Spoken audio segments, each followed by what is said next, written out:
Aujourd'hui, le Touareg, il a besoin de vivre comme les jeunes Américains, comme les jeunes, découvrir le monde et rapporter ce qui est positif de ce monde à son peuple et à son territoire. C'est ça le combat de Tinariling et c'est ça le combat de tous les Ishoumar aujourd'hui. C'est faire pour que les Touaregs rentrent dans ce monde bien armés, bien outillés, en vue de mieux défendre leur culture et leur territoire. Oui, j'avais d'ailleurs lu dans une interview, un membre du groupe Touareg, Toumast, avait déclaré « Maintenant, mon fusil est devenu une guitare ». Donc ça illustre bien ce que tu viens de nous dire, que maintenant les Touaregs vont essayer de faire passer leur message par l'intermédiaire de la musique et des guitares, plutôt que des kalachnikovs. Bien sûr, c'est ça aujourd'hui, en tout cas, le combat qu'il faut mener et qu'on est en train de mener. Et ça, c'est important. Bon, aujourd'hui, pour nous, croire sur la kalash, vivement la musique, vivement la culture.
Fondateur du Festival dans le désert, d'où est venue l'idée d'organiser cet événement?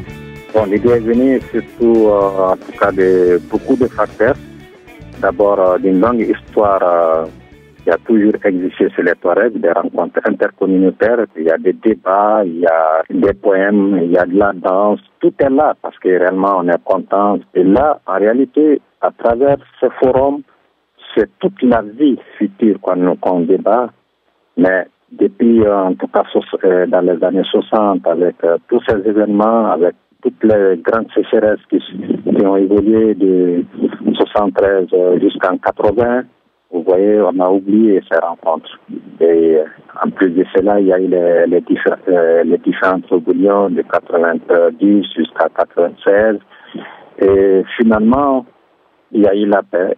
Et autour de ça, je me suis dit, tiens, est-ce qu'il faut pas exploiter en tout cas cet outil culturel qui permettait de résoudre nos problèmes ici et c'est aussi vraiment de l'ouvrir, c'est-à-dire au reste du monde, en essayant aussi d'inviter des artistes, des festivaliers du monde entier, c'est-à-dire d'ici du Mali, de l'Afrique, de l'Europe, de se retrouver dans ce Sahara où personne, jamais quelqu'un ne vient, parce que toujours c'est les Touaregs qui vont chez les autres, parce qu'ils sont nomades, ils se déplacent, ils vont chez les autres peuples, mais les autres peuples, rarement ils arrivent au Sahara, parce que le Sahara, c'est le bout du monde, c'est l'enfer, et nous allons, à travers ça, moi j'ai voulu prouver que c'est ni le bout du monde, ni l'enfer. Le Sahara, c'est une région du monde où il y a la vie. Et très honnêtement, personne n'y croyait, même parmi les Touaregs. Non, c'est pas possible d'organiser un événement avec des Européens. Et finalement, bon, comme on dit souvent, avec la main de Dieu, bon. Et aujourd'hui, on est heureux de voir que ce festival, il draine autant du monde. Des Australiens, souvent en Égypte, qui viennent rencontrer les Touaregs avec les chèches, des Sud-Africains, des Indiens. Et tant mieux. Et par la grâce de Dieu, ça a eu le jour. Et aujourd'hui, il y a plusieurs festivals au désert qui se créent de Tombouctou jusqu'en Libye. Même en Libye, aujourd'hui, il y a un festival de désert à Rat. Il y en a à Tinwinan, au Rogar, partout dans les communautés sahariennes jusqu'à Mauritanie. En tout cas, ça a vraiment fait boule de neige, quoi. Et tant mieux, parce que ça peut permettre aux gens de venir, de rencontrer aussi des nomades. Voilà. Comme tu disais, maintenant il y a beaucoup de touristes qui viennent dans le Sahara pour ce festival. Est-ce que tu t'attendais à un tel succès, toi? À un si grand nombre, non. Au départ, non, pas du tout. Parce que, bon, je vous dis, c'est d'abord c'est une zone rouge, en tout cas, dans toutes les ambassades, dans tous les sites du monde. On vous dit, ne dépassez jamais le Gao. Et dès lors que vous partez dans l'insécurité. Les ambassadeurs, ils interdisent, mais eux-mêmes, ils sont là. À chaque édition, ils sont présents. Et pourtant, ils disent aux autres, non, c'est l'insécurité, n'allez pas. Tous ceux qui sont venus ici sont toujours retournés. Et jamais ils n'ont eu aucun problème. Et jamais ils n'ont été insultés. Jamais ils n'ont été attaqués. Et puis finalement, cela prouve que la région saharienne de Kidal n'est pas aussi dangereuse que beaucoup le prétendent. Oui, avant on dit que les Touaregs c'est des salafistes. Maintenant on commence à dire non, c'est pas vrai. Maintenant on dit comment Kidal peut être plus dangereux que Bamako. Kidal d'abord c'est tous des chameliers, des gens, la priorité c'est quoi? C'est d'avoir de l'eau et des pâturages.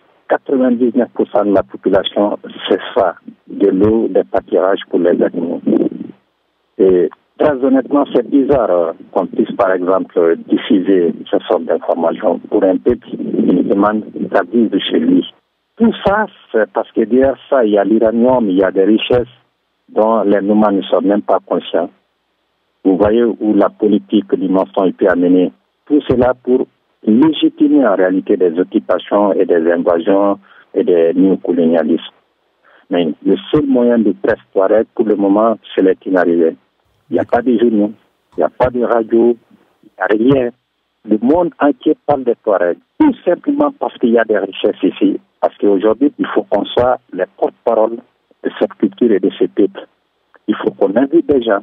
Malgré toutes les difficultés, ça ne peut pas nous décourager parce que ça y va de notre vie et même de notre survie. On va montrer au monde entier que les Touaregs, ce n'est ni des terroristes, ce n'est ni des islamistes. D'ailleurs, ils sont contraires à l'idée même d'arabité. Pour les Touaregs aujourd'hui, je vous dis franchement, c'est les Tinarivé avec la musique et leur guitare. Voilà. L'information est biaisée d'avance, elle n'est pas à notre faveur, mais nous, on est sûr qu'on est dans la vérité parce que jamais vous n'allez voir des immigrés Touaregs envahir l'Europe. Ils préfèrent mourir chez lui ici au désert. Il y a un médaille qui nous dit la gazelle, qu'elle ait soif ou faim, elle est toujours attachée à son tiroir. Et ça, aucun Touareg ne l'oublie jamais. Le Touareg, il va mourir toujours dans son désert, malgré la misère, malgré la soif. Ça, c'est quelque chose de très fort chez nous.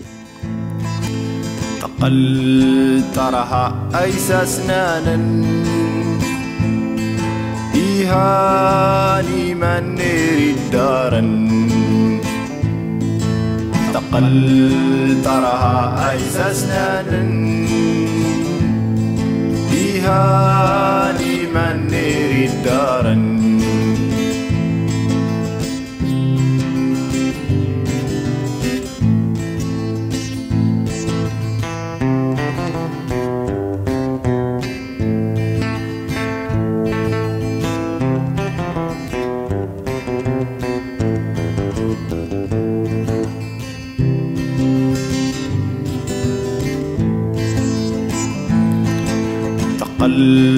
ترها تنانين اقل مزوانا ميدينين